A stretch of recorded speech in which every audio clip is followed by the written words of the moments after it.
Once upon a time, in a small village surrounded by golden fields, the rains were brought by a group of cheerful clouds. They would float across the sky, showering water on the crops, filling rivers and making the earth bloom with life. Among these clouds was one called Tando, who was different. Tando loved to collect water more than any other cloud, while the other clouds would happily pour out their rain. To help the land, Tando would hold on to his water tightly, growing bigger and darker with each passing day. "This water is mine," Tando would say. "Why should I give it away? The other clouds can do all the raining."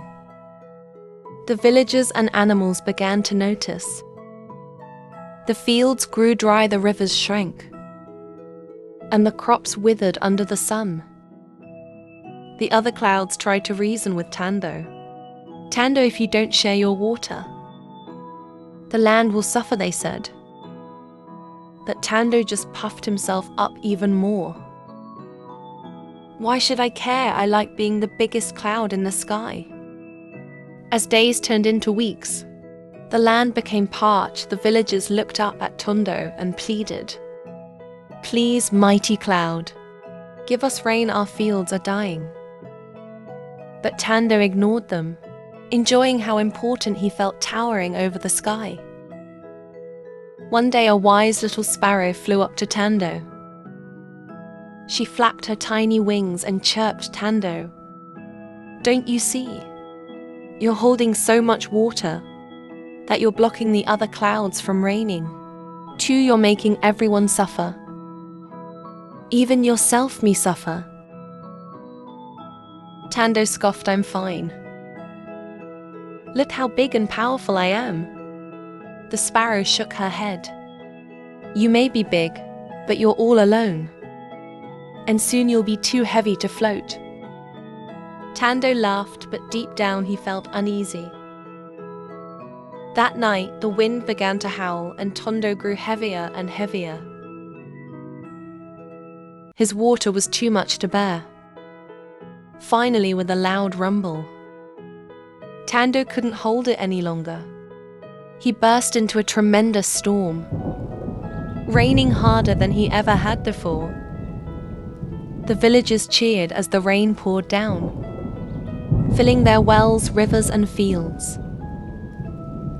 The animals danced, and the trees soaked up the life-giving water. But Tando wasn't happy. "All my water is gone," he wailed. "Now I'm just a small cloud again."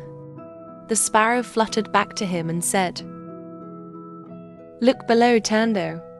Your rain has brought life back to the land. The fields are green, the rivers are full, and the people are happy. Isn't that better than being big and alone?" Tando looked down and saw the joy he had caused. For the first time, he felt a different kind of pride, not from being the biggest, but from making a difference. From that day on, Tando became a generous cloud. He joined the other clouds in sharing his water, knowing that giving was more rewarding than keeping everything for himself. The land thrived. The villagers prospered and Tando was no longer lonely. He had found his place in the sky, not as the greediest cloud, but as one that brought life and happiness to all the children. Happiness grows when we share what we have, and generosity brings more joy than holding on to everything for ourselves. Bye for now.